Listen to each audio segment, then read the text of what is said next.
In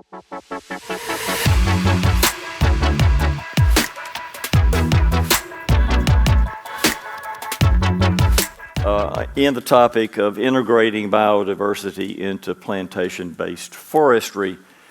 The first of those is finding workable solutions that make financial and operational sense. So I kind of break that down into two parts. Can you pay for it? And will it really work? A great friend of mine who used to be the state forester of Texas, and they brag about how big they are. And I want you're really going to have to pay close attention to his quote. Conservation without cash is just conversation. Okay? So, can we pay for it? Will it work? Or as I used to cover with my students in my forest policies classes through the many years, we were looking at anything that's a project, an environmental project that we're trying to make work, or a policy we're trying to initiate. It has to pass the triple bottom line test. Number one, is it biologically, technically feasible? Two, can you pay for it? And three, will society accept it? So it has to pass those three tests before it's going to work. We also have been charged to talk about proven methodologies like continuous cover and what techniques and technology are available to enable biodiversity in plantation-based forestry. And for long-term returns, can carbon payments be used to offset low timber returns? And in the U.S., not sure about Europe, we have been experiencing low timber returns for many years. The real estate value of the timber and the land might have been inflated, but our timber returns have been pretty flat. So I want to start with Paul McMahon. Paul, if you would introduce yourself, and then we'll let Jody and Jacek introduce themselves. Great. Yeah, thanks, Bob, and pleasure to be here with everyone today. So my name is Paul McMahon, one of the co-founders of Izlar Partners. We are an investment management firm. We use capital to scale up more regenerative agriculture and forestry systems. We have about $430 million of AUM across Europe, USA, and Australia. And in forestry, we have focused in Europe. We raised an Irish forestry fund about 5 years ago to acquire semi-mature plantation forestry in Ireland, and to, where possible, shift to a more sustainable forest management system called continuous cover forestry, which I'll talk to you a bit about today. I think what got us excited, we found there were some systems, some management systems in Europe in particular, where you could achieve these biodiversity benefits without necessarily having to make a trade-off with economic return. And so I think they answered the tests which Bob gave around, does it work, will it pay? So I think there are examples where both of those are true. And just find we are raising a new European fund to invest in forestry in Ireland, Spain, Portugal, other Western European countries, really continue on from the success of our earlier Irish fund. And I'm Jody Strickland. We, with F&W Forestry Services, we are headquartered in the U.S., in Georgia, where I'm from, and we manage property in the U.S., the U.K. A few years ago, we bought Fountains Forestry in the UK. So we're Scotland, England, and Wales. We own a part ownership in a French company, and we also have offices in South America and Uruguay and Brazil. And we now have a new project in Paraguay. So, and in the US, we manage from basically any of the timber growing properties or areas, regions, from Texas to Maine, and then the Pacific Northwest. We have about 2.5 million acres that we manage for our clients. So we are the on-the-ground management that a number of you were talking about, well, how do we verify that it got planted?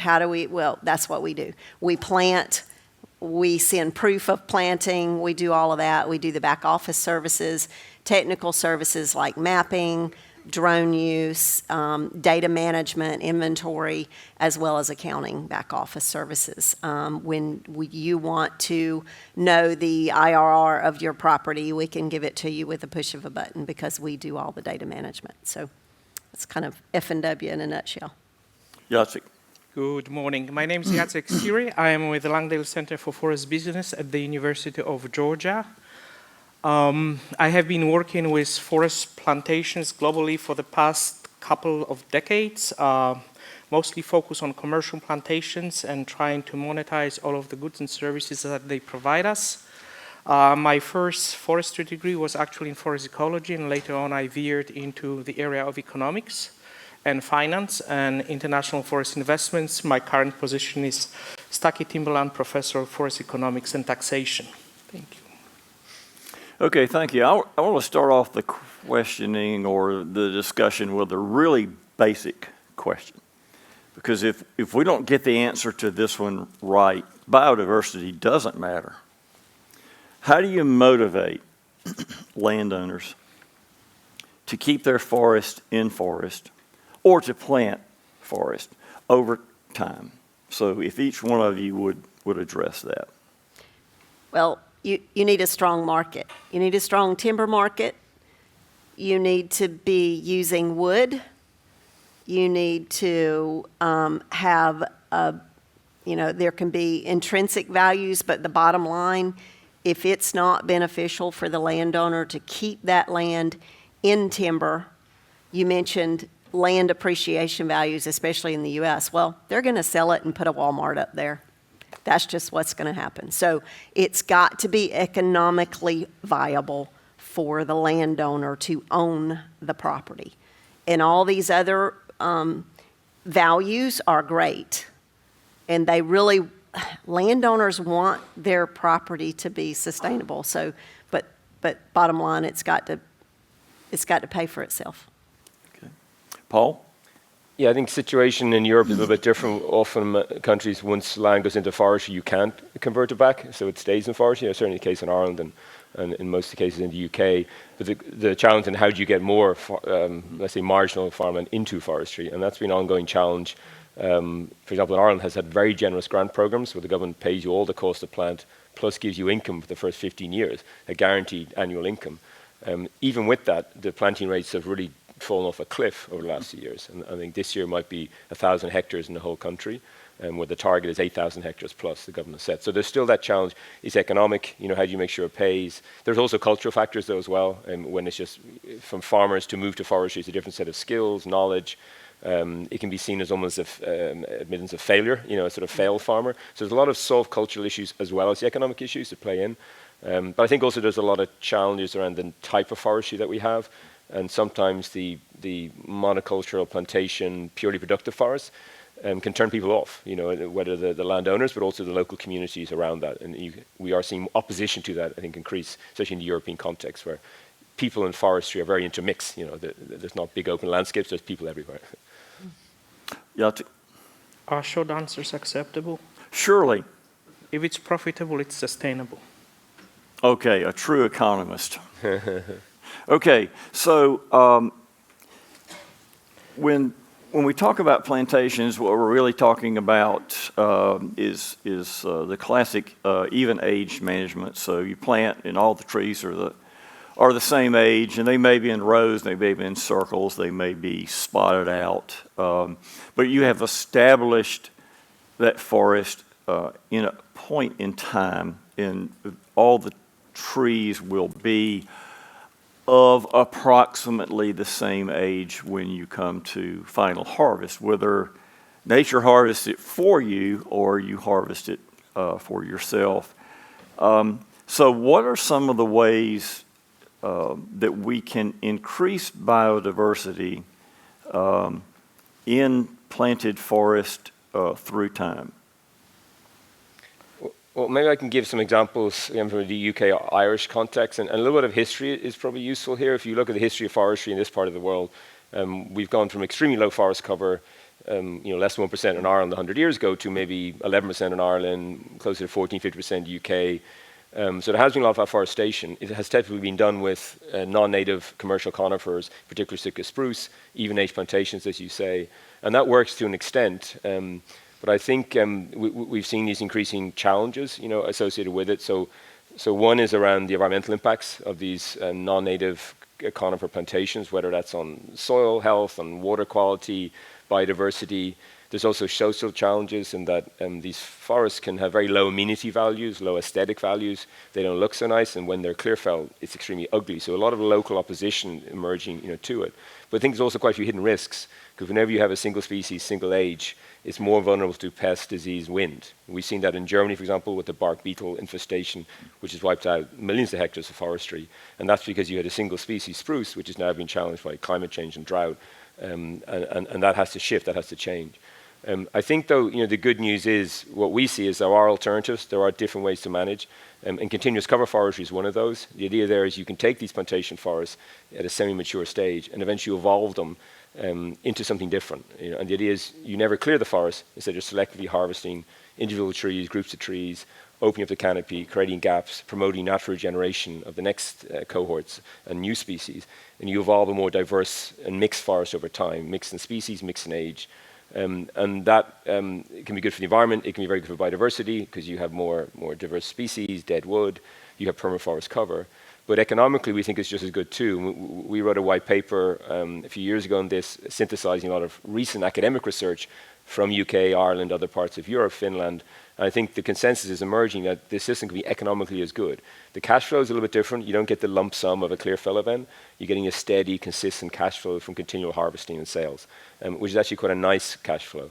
But the final maybe benefit is the risk mitigation, because if you have this more diverse forest, it should be more wind firm, so with standing storm events, but also we do get a pest and disease that will come in and strike, for example, Sitka spruce, which would be a calamity. These forests will be maybe more able to adapt, be more resilient, to some of those biophysical risks. So I think there's a lot of interest amongst NGOs, environmental, but also government policymakers now to really shift forest management into this more sustainable direction. And effectively, it's shifting to what's called multifunctional forestry, instead of just going purely for production, trying to balance production goals with environmental, social goals, and optimize across those. So that's where we think there's some potential. Okay, great. So this question's for you, Jody, because you manage a lot of pine lands in the southern U.S. What effect will fire, either purpose-set fire or natural fire, or thinning, what effect will that have on biodiversity?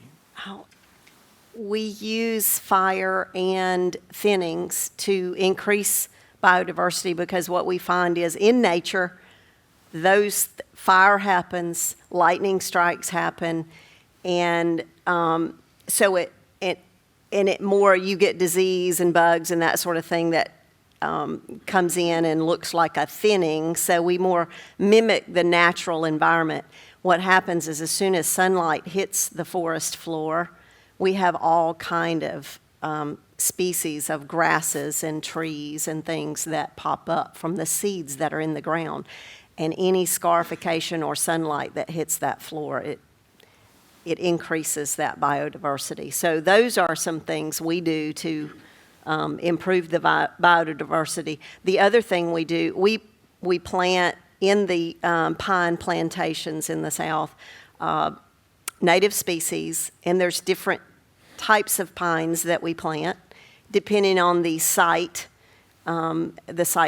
characteristics, the soil characteristics, and which trees would be more susceptible or grow better in those conditions. So it is a mosaic of different trees, and as well as every property has other features. Hardwood bottoms may have streams and waterways, and we manage around those as well using streamside management zones, best management practices, and that increases the biodiversity of the tracts as well. And very seldom do you have an entire purchase unit that's one age class, one type of forest. They're all split. And actually a goal of plantation management in the South for large landowners is, we call it even age class distribution, but what it is you have forest and you have different age classes. Pre-merchantable, you'll have so many that are, I'll call them teenagers. You'll have so many mature forest, and it's it allows, very similar to what you're talking about, but I call it, what happens is you go in and thin at different times, you even out your cash flow, and then when it comes time to final harvest, it's more like a patch final harvest. So the landscape is how we manage that. Okay, thank you. One question, whether we're doing classical plantation management in the U.S. South, or if we're doing continuous forest cover in Europe, if we want to talk about biodiversity, how do we measure it? Who can certify it? And then I have a trick question. Well, it's not a trick question. It's a secret question. I'll ask after each one of you address that. So Jacek, we'll start with you. And again, since you're an academic, you're probably going to sleep. The question again is, how do we measure biodiversity and who can certify it? All right. So I think, when we are talking about biodiversity, it probably has most commonly three dimensions: species diversity, genetic diversity, and ecosystem diversity. I think in this panel and in this gathering, you're probably mostly focused on species diversity. There are various established methods, basically biodiversity indices, and depending on dimension or type of biodiversity you are interested in, there are developed methods that you can assess what is current level of biodiversity, and if you change your management or implement various measures to increase biodiversity, whether these measures yielded desired results. Now, who can certify it?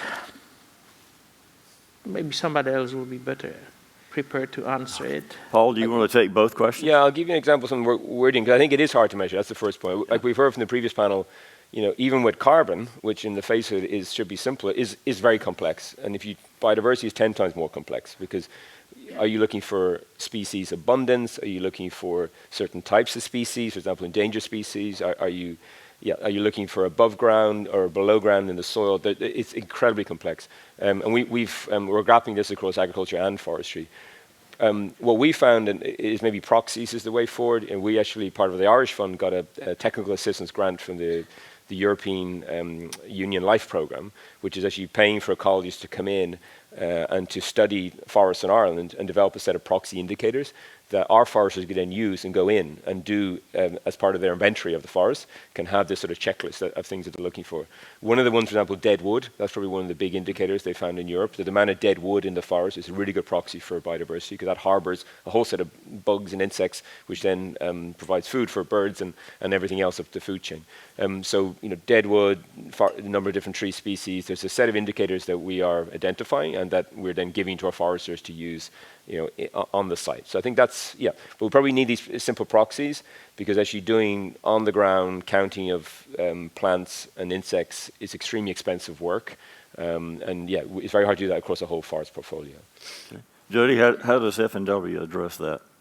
It is, I think, going to be difficult to manage. It was very interesting, the first panel we had today that talked about some ways to simplify that, but in our boots on the ground type management, and we do use drones and satellite imagery and all of that, but there seems to be a lot that would go into that simplification. So I'm real interested to see those things that they talked about in the first panel that get rolled out in September, and some different ways to measure that, because at this point I think it is difficult. But one thing that we've noticed is that the certification programs that we manage for our landowners, FSC and SFI and those sorts of certification programs have continued to be more rigorous in encouraging those practices. I mean, we count the number of dead trees, snags that we leave in the forest. There's a number of things. We leave wildlife corridors and closed canopy areas so that the wildlife can travel in between. We've done some worked with researchers and the Department of Natural Resources on bird counts, and that's gotten a lot easier with the new AI technology. So yeah, we manage certified forest, and I think maybe that's a way. Maybe it may be through the certification programs or something that could qualify those. Okay, so here is the secret question. Do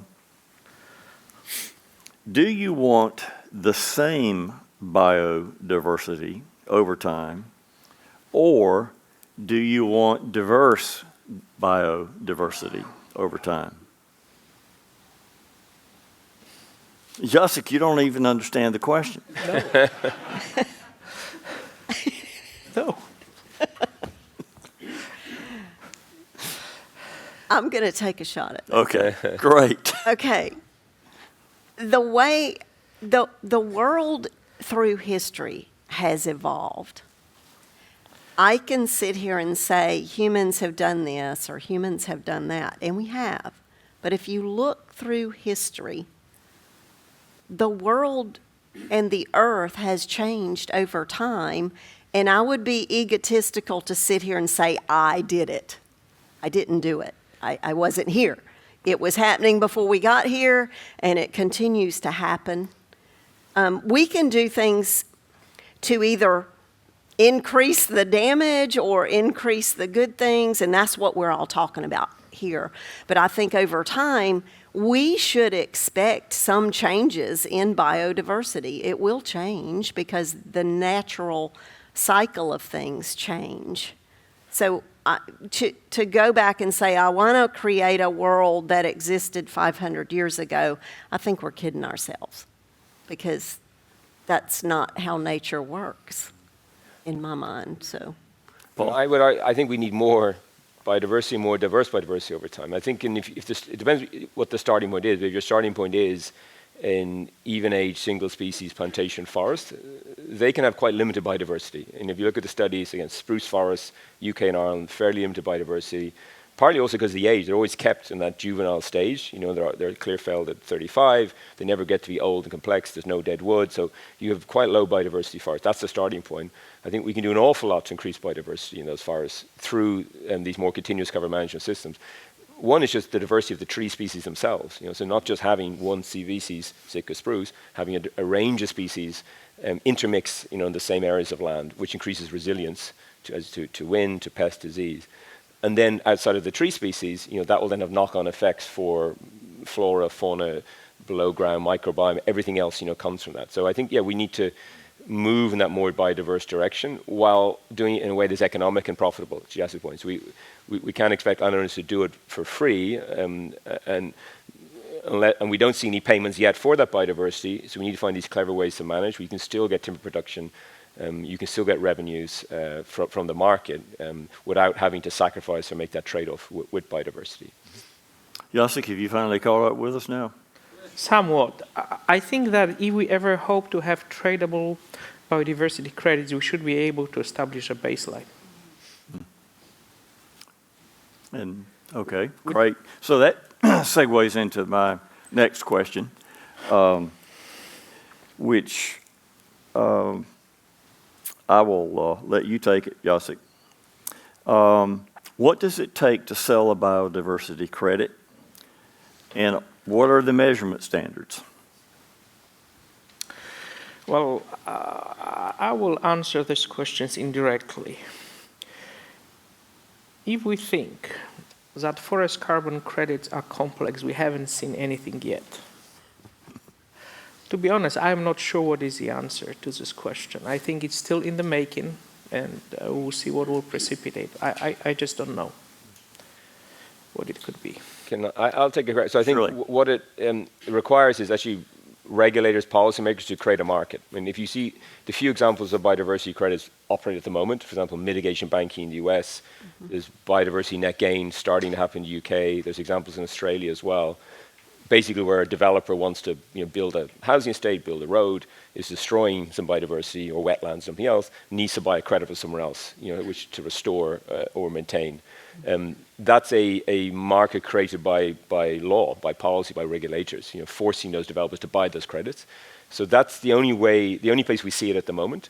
It's quite specific, very localized. As a general forest owner, you're not going to benefit from that. We think it'll take an awful long time for more generalized biodiversity credits to come to the forestry sector. I think we're still working on carbon. We're still far away from that. Actually, having proper forest carbon credits in Europe, for example, where it's still voluntary. It's very, very complex and Wild Westish, actually, what's happening. So biodiversity, I think, is quite a far away. At least 10 to 20 years, I'd expect. Okay, Jody, would you like to address that? No, I think they've said enough. Okay. All right. So I'm going to keep picking on you, Jody. So in the U.S. South, we do have extensive plantations, but they're not as extensive as people really think that they are. We still have a lot of natural cover. But for the general southern U.S. forest, which takes up a good bit of the country, what natural events have you witnessed that have just upset all your plans? Well, the most recent was Hurricane Michael that came right through our headquarters and damaged 1.1 million hectares of property. That was a natural clear cut. Okay. The hurricane came through and just wiped it all out. Before that, when Hurricane Katrina came through, it damaged an area the size of the whole of the UK. We've had wildfires in California, and we've seen some of those scattered throughout the South. I will say, as it relates to wildfires, the damage in the South is not near as extensive as in the West for a couple of reasons. One is the natural drought conditions that have existed, but the bigger reason is because a lot of the land in the West is government-owned, unmanaged forest. So and we have tried to, as a society, suppress nature. So we've said, no, we're not going to allow fires. So we've suppressed all that. So now what's happening is when there is a lightning strike, it damages the entire forest and just wipes it out. In a managed forest, we heard somebody talking about this yesterday as well. In a managed forest, you don't get near the devastation as you do in an unmanaged forest. So, yeah, nature, we've had catastrophic events, and those seem to be happening more regularly, and climate change, what have you, but it is part of nature. We also get tornadoes that come and it's a much smaller area and it's very localized. A tornado may just touch down and pick back up. It may damage, 500 acres somewhere, but it's not something the size of the UK that gets damaged. But, so those things, when that happens, we come in and try to plant and a number of things, not only, intentional, even age class distribution, but that occurs when you're trying to reestablish those forests. And, but you have the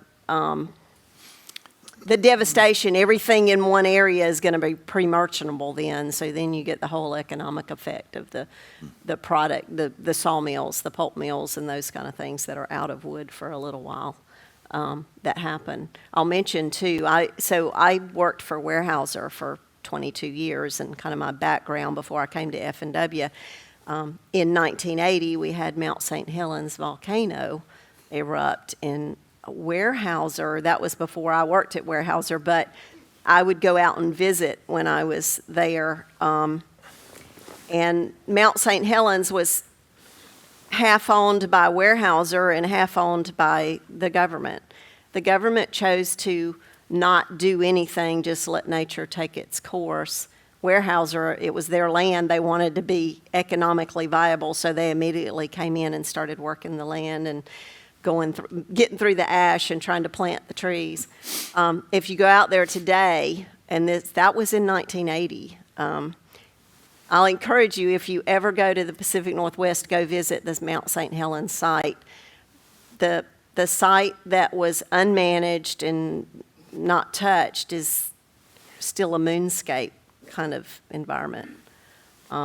There's some things starting to come back now through the ash, but the side that Weyerhaeuser managed is very productive timberland. So it's actually more economically viable. Now, from a biodiversity standpoint, as we've said, there's biodiversity in the grasses, but for years there's just been ash there on one side of Mount St. Helens. Yeah. Maybe we can tie some of this back to diversity again, biodiversity, because we don't have quite the wild weather of the US, thankfully, in northern Europe, but we do have a lot of storms, actually, and so wind damage is one of the big risks for forestry in Ireland, Scotland, in the UK. But actually, that's where there's some very interesting studies, again, showing the benefits of continuous cover management, because if you have an even-age plantation, the storm comes through, wipes everything out, as you say, you clear your salvage timber, and then you're back to year zero. You replant, you're starting your rotation again. You've got to wait another 20, 30 years to get any income. If you're managing a more continuous cover system where you have big trees, middle trees, little trees, you have regeneration underneath the canopy. If the storm comes through and knocks down those bigger trees, you already have the replacements there. You have the kind of the teenagers or the children in the waiting room ready to spring up, and so you can get a much quicker back to production again. So we think it can actually give you a lot of resilience to have that diversity of age and species in the forest if you manage correctly. And the other big risk in Europe, as I mentioned before, bark beetle as an example of pest and disease, which has been ravaging Central Europe, and it's mainly because monocultures of Norway spruce planted, probably too far south, and climate change is shifting the zone up. Well, again, the research shows that the solution there is shifting away over time, transforming those spruce plantations into more diverse forests through continuous cover management. So more species, mixtures of conifers and broadleaves. That's the way those forests need to evolve. So, yeah, diversity can give you resilience to some of the biophysical risks. All right, Jody. And I'd like to comment on that. So we also manage a lot of forest in the Northeast U.S., and in the Pacific Northwest. So in the Northeast, in the Appalachian areas, it's naturally, we do a lot of thinning, it's hardwood land, it's natural regeneration, so it's more similar to what you're talking about. And I'll say so we do manage those in those areas of the U.S., and in the Pacific Northwest, we plant the mixed conifers to mitigate some of those risks you're talking about. So it actually mimics the natural forest that's there, but it's conifer stands that are, it's mixed cedars, pines, fir, different. But a lot of times you'll get the pest and disease that'll attack one species and not the other. So it helps in that way mitigate that as well. So we've talked about how complicated measuring carbon is. And Jacek made it pretty clear that measuring biodiversity and getting it certified is even more complex, unimaginably complex. When you get questions from investors, how do you explain that to them? The measurement of? Well, no. Or If they say, give me biodiversity. In my investment package, give me biodiversity. How do you handle that? So we put it very much at the center of our new fund that we're developing at the moment for Europe. We're going to invest about forestry and actually permanent crops, orchard crops in Iberia, and biodiversity is very much at the center. And we spent a lot of time thinking through, and there's a few pieces to it. So first, we're committing that at least 10% of all the land that we acquire will be set aside for biodiversity outcomes, so managed primarily for biodiversity. And that might be riparian areas, it can be areas which are too steep, it can be areas with protected species, and we'll be doing certain actions there to maximize those biodiversity benefits. You know, whether that's planting, for example, in Spain and Portugal, we're planting a lot of hedgerows, pollinator strips, native shrubs and woodlands. Will never have a commercial sort of timber value, but has a very good biodiversity value. So what we do in the non-productive areas, we can do a lot. You know, with small interventions, you can have a big impact. So that's piece one. The second piece, though, is what we do in the productive areas, and whether that's agriculture or forestry. This is where I think embracing these management systems that will naturally increase biodiversity, like that's the number one thing. Having it as part of the so the theory of change, almost, you know, the investment strategy, is really important for our investors. And then the next step is, well, how do you measure it? You know, then as we mentioned before, some of these, I think, probably proxy indicators are probably where we'll go. You know, so from forestry, things like dead wood, species composition, age of trees, there's few of these proxies that we're going to develop and then use across our portfolio. We also work with local ecologists, you know, on our properties too, where we hire local ecologists to do baselining on particular properties and to see what's there, and especially to spot any endangered species or more unique, let's say, circumstances, and then develop specific plans around that. So, yeah, sort of a multi-tiered approach, and then, you know, every year we report back on that to the investor. And to add to that, so F&W doesn't actually own any land. We manage land for the landowners and the investors. So we work with each individual investor to understand their objectives, and then make recommendations and management plans to fit their recommendations as closely as possible and meet their objectives. So we do have clients who have their focus was carbon, for example, and we go out and we measure. We do the very rigorous inventory, carbon inventories. We help model that in the financial models that we use and the growth and yield modeling. We can project the value of that carbon, the tons of the carbon that will be available in the future. We then go and we manage the property according to the management plan, and then we come back and help the auditors monitor. So there's third-party auditors that manage that work. I see the same thing kind of happening with, eventually, with biodiversity. And a lot of our landowners they're not, maybe economics isn't the main thing they're after. They're recreational owners. They want to own the property to maximize the wildlife. And so we do that. We manage property to maximize the wildlife instead of maximizing the net present value. The value to them is the wildlife. So we incorporate the landowner's objectives into our management. And there's a number of different management techniques that we can use to do that. Mm-hmm.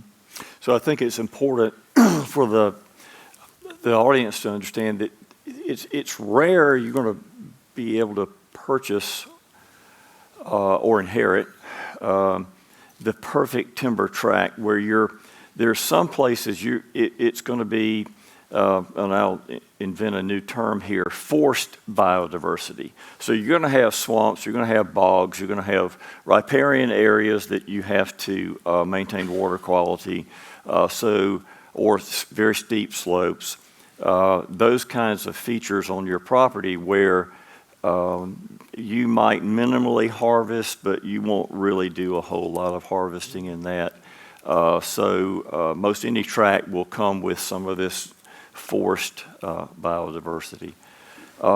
We're down to about 5 minutes, so let's see if we have any questions. We've got 2 over here, and Phil has one. Hi, Peter Chappell, Film Fund. I spent actually, though, a lot of my career working in UK forestry. I'm really interested to hear what the panel thinks insofar as most landowners, as we say, are probably economically driven, apart from the few maybe philanthropic type owners. So maybe the management is kind of balanced by the kind of sustainable forestry standards we've got at the moment, right? Like FSC, PEFC, SFI, I think it is in America. What I'm wondering is, at the same time, in the developed world and globally, we've seen loss of biodiversity. We've seen species extinctions, which was discussed a lot earlier. So what I'm wondering is actually what we're doing now good enough? And in 20 years, will we look back and say, actually, we thought we were sustainable, but we're not, we weren't? I think there's always learning and always room for improvement. So no, I would say we're not doing enough. We have species going extinct. We need to continue to learn how to get better and new techniques of doing that and ways to measure our success. I think we're not doing well enough, and we need to manage forests to balance those production, environmental, and social outcomes, and optimize across them. That's how we'll get the social license to continue to operate, and also how we encourage more people to plant. So I think, there's a long way to go. Yeah. Yes, ma'am. Hi, I'm Paddy Delight from Geotree. I was just wondering, obviously, like rainforests have been there for thousands of years, and they're always going to have more species in terms of like thousands of species than any area that's been kind of deforested in the last few hundred years. So isn't it beneficial to kind of push a lot of money into just preventing any more deforestation? Obviously, we have like so much deforestation still going on in the Amazon and all of these places, and we don't want to put our eggs in one basket, and there are obviously benefits to biodiversity for production and that kind of thing. But in terms of actual scale of the quality of biodiversity, surely it's better to just protect any areas that are, untouched for the last few hundred years.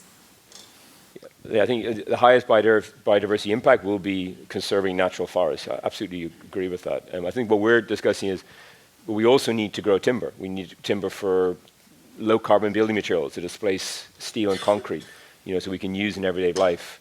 So we still need to produce timber for our economy, society. How do you do that in the best possible way? And it's not going to come from the rainforest, so it has to come from somewhere else. So I think hopefully do both. I agree with that. Well, I think in the context of Amazon, probably all of us will agree with you. The challenge is we haven't found a way to do it effectively just yet. I mean, the international community is all for the protection of the Amazon, and it continues to be deforested. Phil. Yeah, very, very quick. I'm not sure you'll have an answer, but Paul, you said something about forced diversity of forestry within forestry. My question is, sorry, just to try me. My question is this: that it's such a long-term enterprise. It's such a long-term enterprise. Been taught how to use a microphone. That surely the forestry sector needs to be looking at the impact of declining rainfalls, increased insects. I think you mentioned bark beetles. That goodness knows what the price of that was. We've got Remorum, Phytophthora in larch might affect the Sitka spruce.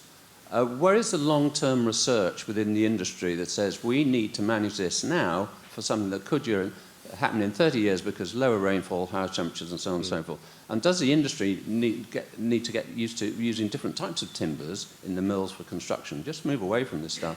Think of Indonesia and Acacia mangium, being attacked. These are large-scale global things, and I'm just, where is the R&D vision within the industry for this? I think there is a lot of academic research on this. I think no one can predict the future, so no one knows what the next pest and disease is going to be.